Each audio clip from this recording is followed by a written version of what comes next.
Hatimaye bunge leo limeweza kumthibitisha makamu wa rais mpya ambaye ameteuliwa hivi karibuni na Rais wa Jamhuri ya Muungano wa Tanzania kwa mujibu wa katiba, lakini chama chake au katibu mkuu wa CCM Daktari Asha Rose Migiro aliweza kumtangaza yeye kwamba Ndajembi ndo ameteuliwa kwenye hiyo nafasi kurithi mikoba ya aliyekuwa makamu wa rais kipindi hicho Daktari Emmanuel Nchimbi. Sasa leo bunge la Jamhuri ya Muungano wa Tanzania limeweza kumthibitisha rasmi kwamba huyu ndiye makamu wa rais, kwa sababu kwa mujibu wa sheria ni rais anaweza kumteua baada ya makamu ambaye yuko sasa kujiuzuru, then yeye au bunge likiongozwa na spika ndio lina haki ya kuweza kumpitisha huyo makamu wa rais. Sasa nikupitishe kwenye taarifa huku tukienda kuangazia kwa kina nini ambacho kimeweza kujiri. Nasema bunge la Jamhuri ya Muungano wa Tanzania leo Agosti 28, 2026 limemthibitisha Mheshimiwa Deogratias Ndajembi kuwa makamu wa rais wa Jamhuri ya Muungano wa Tanzania.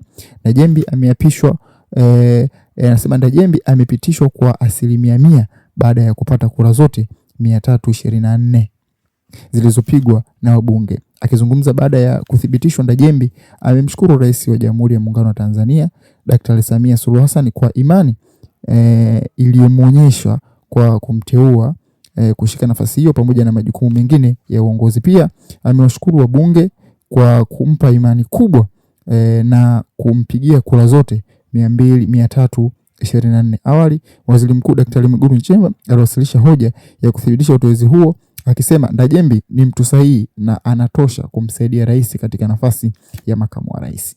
Sawa, sasa mimi binafsi nimesikiza hoja za wabunge wengi, kwa sababu baada tu ya yeye kupitishwa kama hivi wakaanza kumpa imani kwamba yes, nenda kamsaidie rais, wewe ndo kiongozi kijana, kwa sababu bwana mdogo anaonekana ana umri mdogo kulinganisha na mtangulizi wake Nchimbi. Umeona, kwa hiyo wabunge wengi wanaonekana kwamba wana imani naye kwa sababu ni kijana. Yaani wana imani naye kwa sababu ni kijana.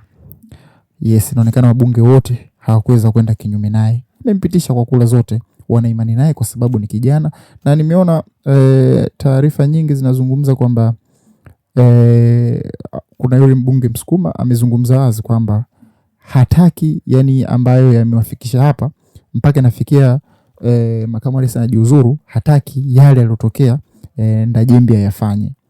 Hao ndio wabunge wa Jamhuri ya Muungano wa Tanzania. Yes, wameweza kumpitisha makamu huyo mpya. Sasa swali langu mimi na wewe, of course ameteuliwa ndani ya CCM na hata utangazo wake ulikuwa ni japo ndo kanuni inahitaji hivyo au katiba inahitaji hivyo, lakini waliotoka ni CCM. Sasa mimi labda niulize swali, in case labda leo imetokea kama ilivyotokea kwa Magufuli au ikatokea namna yoyote, kwa maana katiba inasema kwamba ikitokea labda rais akajiuzuru, akifariki, kwamba makamu wa rais ni mtu wa pili au ni mtu wa pili kwa ukuu kwenye nchi, je, Ndajembi anatosha kuwa rais wa Jamhuri ya Muungano wa Tanzania? Kwako wewe Mtanzania, kwa dondosha komenti yako hapa kwamba yes, kwangu mimi naamini kwamba likitokea lolote au hata baada ya mwaka huu, mwaka unaofuata, tunaweza tukamwambia bwana sasa chukua fomu nenda kagombee urais. Je, Ndajembi inatosha kwa experience yake? Kwa sababu kwa elimu yake kwa ufupi ni mtu mzuri. Binafsi nimeona ana elimu kubwa. Ya kwanza ni international relation, mahusiano ya kimataifa.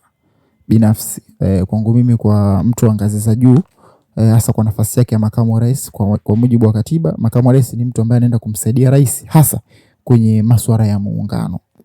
Unajua hii imewekwa kwa sababu tulivyoungana kati ya Tanganyika na Zanzibar, rais wa Tanzania au wa Jamhuri ya Muungano wa Tanzania alitoka bara kwa maana ya Nyerere, lakini makamu wake akatoka Zanzibar kwa lengo tu kwamba huyu makamu wa rais wa Zanzibar lengo lake litakuwa kuhakikisha shughuli zote za muungano, sawa, shughuli zote za muungano zinakuwa balanced. Kwa sababu unapokuwa na rais ambaye yuko bara, umeelewa, mara nyingi kuna ile nationalism, na ndio maana sasa tukiangalia wanaharakati wengi wa Tanzania hilo kitu limewavaa kwa sababu tu rais wa sasa hivi anatoka Zanzibar. Kwa hiyo inaonekana kwamba vitu vingi anavipendelea kutoka kule. Of course sio kosa, kibinadamu ipo hivyo, human nature. Yani kwamba unakotoka kuna ile feeling kwamba nationalism, utakuwa unaipa sana kipaumbele nchi yako au ulikozaliwa. Maybe tupo Tanzania hapa, lakini mtu anayetoka Morogoro obvious na yeye binafsi ataipendelea au atapendelea Morogoro. Tuko Tanzania moja. Kiongozi anatoka Chato, kwa mfano Magufuli, lazima ataipendelea Chato. Na tumeona kipindi cha Magufuli akajenga hata uwanja wa Chato, ule wa Geita kule uwe ni international airport. Wapinzani wakahoja kwamba unajengaje uwanja Magufuli sehemu ambapo hatuna matumizi nako kabisa. Sasa hivi ule uwanja hautumiki kimataifa. Viwanja ambavyo vinaimbwa ni Arusha kidogo, japo sio sana, lakini Arusha nao umekuwa international sasa hivi. Tunaona uwanja wa Kilimanjaro ndo most of time, na uwanja wa Dar es Salaam. Zanzibar kidogo hivyo, Zanzibar kwa sana. Kwa hiyo Magufuli yeye alifanya hivyo, na of course that is human nature. Yani human nature obvious ipo hivyo, unapotoka lazima. Kwa hiyo waliweka hivi makusudi kwa ajili kwamba unapokaa kwenye vikao vya baraza la mawaziri, kwenye kutunga sera na kusimamia sera, kuwe na usawa kwamba utakuwa na rais ambaye anatoka bara, lakini makamu wake atakuwa anatoka Zanzibar. Sasa hii walifanya hivi kipindi hicho labda CCM iko moja, kwa sababu mfumo wa vyama vingi haukuwepo. Kwa na chama kimoja tu cha CCM ndo waliweka hivyo huko nyuma. Ni kwa sababu tu wanajua human nature inavyokuwa. Kwa hiyo kwa elimu ya Ndajembi ni international relation kwenye hii haswa, kwenye hii nadhani yeye ataweza kuleta balance nzuri. Sasa mambo yamegeuka. Tuna rais ambaye anatoka Zanzibar. Kwa tunahitaji makamu wa rais ambaye ataweza sasa kubalance haya yanayoendelea. Kama wanaharakati wanavyosema kwamba rais wa sasa hivi anapendelea sana huku kwetu, anapendelea kwao Zanzibar, basi lazima tuwe na makamu ambaye anatoka huku kwetu, ambaye yeye ataenda sasa kuleta balance kwenye vikao. Ni kazi ya makamu wa rais. Kwa makamu wa rais tuliokuwa naye anatosha.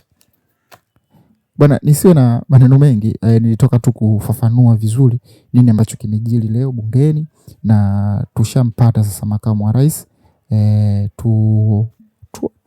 Tuangazie nini ambacho anaweza akakifanya. Bwana, usisahau kusubscribe hapo, lakini pia share, watu waweze kujua au kuweza kufahamu kwa kina nini ambacho kinaendelea.